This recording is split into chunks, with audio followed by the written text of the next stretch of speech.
La deuxième question, hein. La pire honte. La pire honte. Ouais. Il y en a tellement, c'est très compliqué de choisir. Oula. Ça va forcément concerner un de mes concubins.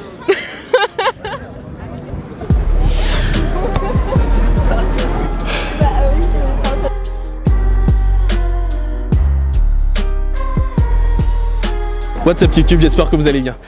Je m'excuse tout de suite parce que ça va faire un peu plus d'1 mois que j'ai pas fait de vidéo. Mais en même temps, c'est une erreur de ma part parce que j'ai rompu un de mes principes de base qui était celui de ne pas avoir d'attente. Et pour recommencer les nouveaux micro-trottoirs, je me suis dit que j'allais faire une petite vidéo sur les accomplissements de notre vie en fait. Est-ce que les gens, ils ont vraiment des trucs qu'ils ont réussi à accomplir et dont ils sont fiers? Aujourd'hui, on va voir s'il y a à Montmartre, il y a des personnes qui sont fières de ce qu'ils ont réussi à accomplir dans leur vie. C'est la vidéo du jour. Mais toi, comme toi, t'es à l'aise. Comment tu t'appelles? Sarah. C'est quoi le truc dont t'es le plus fier, que t'as réussi à accomplir dans ta vie? Ça peut être tout et n'importe quoi.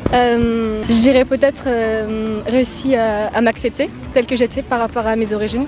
Parce que c'est vrai que... Désolé. C'est l'émotion.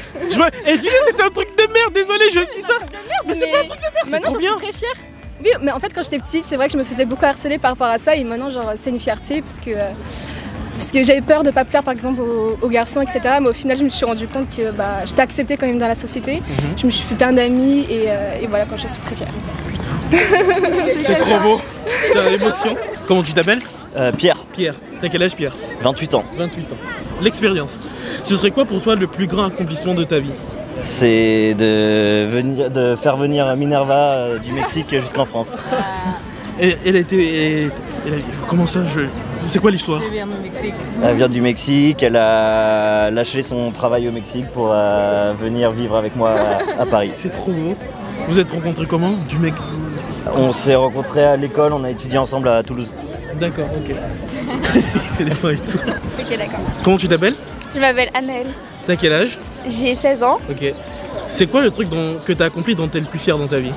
C'est avoir participé au championnat de France de natation synchronisée. C'est quoi ça? C'est un peu de la danse dans l'eau.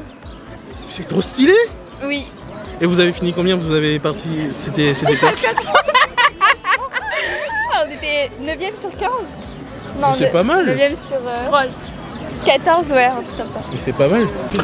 Je me présente du coup. Déjà moi c'est la première fois qu'il me voit.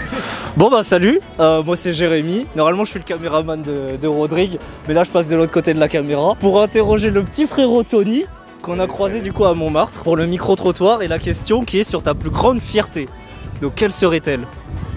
Alors je pense que ma plus grande fierté c'est par rapport à mon association étudiante qui était le bureau des internationaux. Donc j'étais au bureau des internationaux pendant 3 ans et ça m'a permis du coup d'aider à l'intégration des différents étudiants qui arrivaient à l'EM Lyon.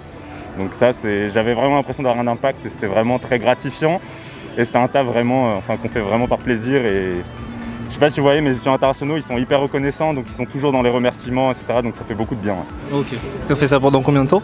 3 ans. Donc j'ai commencé en 2018 et j'ai arrêté fin 2020. Ok, fin 2020. Ok, ouais, c'est tout frais en plus. Ouais, on a passé le relais il y a 2 mois quoi, au nouveau mandat. Ouais. Petite présentation. Comment tu t'appelles? Mathilde. C'est naturel, on se connaît absolument pas. On se pas sinon. Ah ouais, on ne se connaît pas. Pourquoi t'as honte à ce point? J'ai jamais dit ça. Putain, elle est en train de... du coup, comment tu t'appelles? Mathilde. T'as quel âge? J'ai 19 ans. Tu fais quoi dans la vie? Je suis étudiante à l'école du Louvre. Ok. La question du jour, c'est... Si tu avais un plus grand accomplissement que tu aurais réussi à réaliser dans ta vie, ce serait quoi? Et bien très justement de pouvoir travailler au Louvre et d'avoir l'opportunité d'y aller toutes les semaines sans le public, justement ça c'est assez incroyable. Je pense que peu de personnes peuvent pas s'en vanter mais en ont l'occasion du moins. Ouais. Et c'est vraiment les études dans lesquelles je m'épanouis le plus et j'en rêvais depuis toujours. Et aujourd'hui ça me rend heureuse et je sais que j'aurai un métier qui me correspond et avec lequel je serai heureuse, donc oui, je pense que ça c'est un bel accomplissement. Wow. Je suis ému. Et... comment vous appelez? Rémi. Rémi et Léa. Léa. Vous avez quel âge? Alors j'ai 27 ans. Pareil, 27. Ce serait quoi pour vous votre plus grand accomplissement? Du coup, comme je travaille dans les effets spéciaux, j'ai mon nom générique dans les films. Et c'est un rêve de gosse. Et du coup, c'est accompli. Il y a peu de personnes qui arrivent à accomplir leur rêve de gosse. Hein. Ah bah oui, ça, j'en ai conscience. Et du coup, pour toi, ce serait quoi? Bah moi c'est pareil, on fait le même métier, donc avoir son nom au générique de film. Pareil, rêve de gosse, bah par exemple j'ai travaillé sur Le Roi Lion, donc ça c'est... D'autres passent leur vie dans l'obscurité.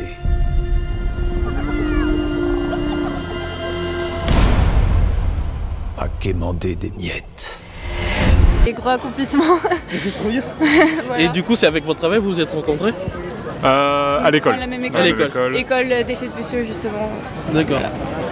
Et deuxième question, ce serait quoi le truc dont tu aurais le plus honte? Et du coup, le truc dont tu as le plus honte? Ou ta plus grande honte? Et du coup, Tony, par rapport à ta plus grosse honte? Deuxième question, hein. La pire honte? La pire honte. Ouais. Il y en a tellement, c'est très compliqué de choisir. Oula. Ça va forcément concerner un de mes concubins. Je dirais que c'est la fois où j'ai caché un mec derrière un de mes rideaux. Je connaissais pas. Bah non, mais qu'on ne se connaît pas. Ouais. J'avais caché un de mes copains derrière un rideau dans l'espoir de le dissimuler parce que ma mère était arrivée de façon totalement fortuite. Et oui, j'avais dû le dissimuler, sauf qu'il y a ses pieds qui dépassaient, elle avait totalement cramé et elle pensait que enfin bref, elle s'est imaginé beaucoup de scénarios alors que pas grand chose, j'étais jeune. Hein. Voilà. S'il y a un truc. J'avais pas pensé à ça.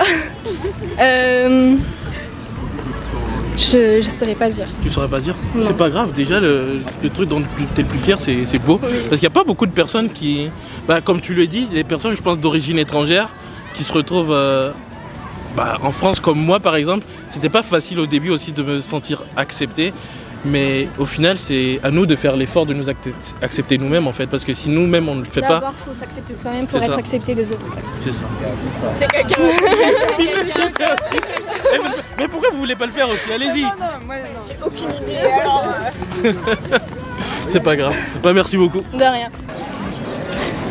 C'est je pense que je me suis un peu affichée en courant derrière après un mec qui s'en foutait de moi et Ouais. C'est pas bien grave. j'ai honte. Hein. Mais pourquoi tu trouvais qu'il en valait pas la peine? Parce qu'il me parlait mal et puis des fois on devait se voir et puis tout le temps il vesquille. Ah ouais, je vois c'est quel genre de... T'as bien fait, il en vaut pas la peine de toute façon. Il en Cherche vaut pas mieux, la peine. il vaut mieux. Merci beaucoup. De rien. Du coup c'est fini en fait parce que...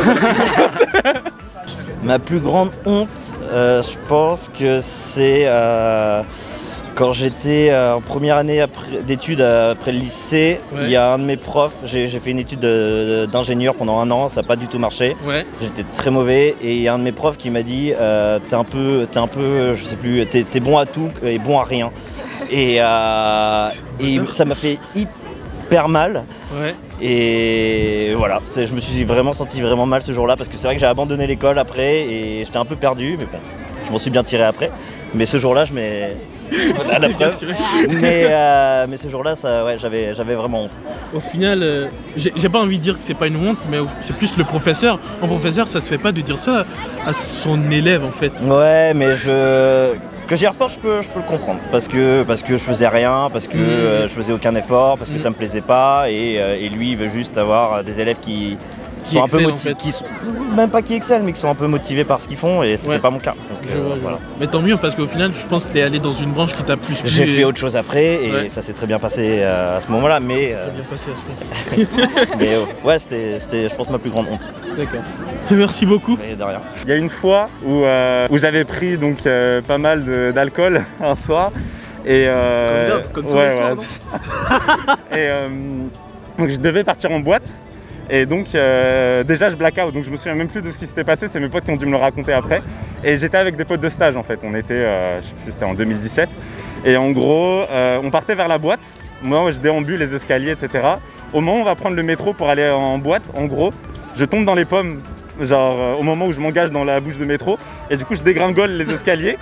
Et là je finis à l'hosto. Et je me réveille le lendemain, il est 6h et là j'ai 50 appels manqués de tous mes potes, de toute ma famille et tout. Et je suis retourné au taf à midi. suis allé au taf à midi, j'étais complètement torché et ouais, voilà. Ok, bah merci pour ta réponse. Merci. Salut. Et du coup, t'as fait quoi sur le Roi Lion? Donc j'ai fait la fourrure de pas mal d'animaux, des lions, gazelles, trucs comme ça. J'ai bossé un peu sur Scar par exemple, ou sur Simba. Et voilà, faut savoir que c'est très départementé, donc tu as les gens qui font les modèles des animaux, tu as ceux qui font la couleur, tu as ceux qui font, comme moi, la fourrure, les poils, tout ça. C'est vraiment des trucs spécifiques, il y a chacun qui s'occupe d'une partie de... Ouais, c'est ça. Dans les gros studios, c'est comme ça que ça se passe. Lui, par exemple, il fait l'armature. Donc c'est ça qui fait que les personnages vont pouvoir bouger. Ouais. C'est comme une marionnette un peu. D'accord, je vois. Un peu comme dans les jeux vidéo aussi, du coup, les caractères, enfin le, oui, c'est ça, le squelette, c'est ça? Ouais, c'est ça, le squelette, exactement. D'accord. C'est ça. Le ring. Voilà. Et après, il y a les animateurs, il y a ceux qui font l'éclairage, il y a tout ça, quoi. D'accord. Voilà. Franchement, il y a stylé. beaucoup de monde engagé là-dedans. Le Roi Lion, c'est bien peut-être 500, 600 personnes. Centaines de personnes, ouais. C'est pour ça qu'au générique, ça défile, ça défile. Il y a ton nom dans le générique, du coup? Ouais. Je vais le regarder et aller chercher une Léa dans le générique. Bon courage, il y a des bons noms. Merci beaucoup en tout cas. De rien. Bonne soirée. Merci. Je fais un petit plan 3-6. Il s'amuse trop en fait. On arrive à la conclusion de cette vidéo sur les accomplissements et les plus ronds. Et il y a un truc que j'ai remarqué, les gens ils minimisent beaucoup ce qu'ils ont réussi à accomplir au cours de leur vie. Le fait de participer à un championnat national de natation, le fait de travailler dans l'animation du Roi Lion, le fait de faire venir ta petite amie du Mexique en France, mais c'est trop stylé. Les gens ils se rendent pas compte en fait de l'incroyabilité, si le mot existe, de ce qu'ils ont réussi à accomplir. Et c'est beau et c'est un peu dommage. Je pense que la simplicité c'est bien, mais il faut quand même prendre conscience de ce qu'on arrive à accomplir au cours de notre vie parce qu'on n'est pas là pour toujours. Et se rendre compte de ça, c'est essentiel en fait. Du coup, si vous pensez que vous n'avez rien accompli dans votre vie, dites-vous que c'est absolument pas le cas parce que c'est sûr que vous avez réussi à faire quelque chose qui pour vous semble anodin, mais qui pour le reste du monde, c'est quelque chose d'exceptionnel en fait. Et du coup, je pense que je vais m'arrêter là. Si vous êtes nouveau sur la chaîne, je sais que je ne fais pas des vidéos très régulièrement, mais je vais essayer de le faire. Si vous êtes nouveau sur la chaîne, abonnez-vous, activez les notifications. Ça demande beaucoup de courage de rester devant là, avec toutes les personnes derrière et pour parler comme je suis en train de faire. Et c'est dur, mais bon, on va faire comme s'ils n'existaient pas. Abonnez-vous, activez les notifications. On va se retrouver la semaine prochaine pour un nouveau micro-trottoir. Et peace!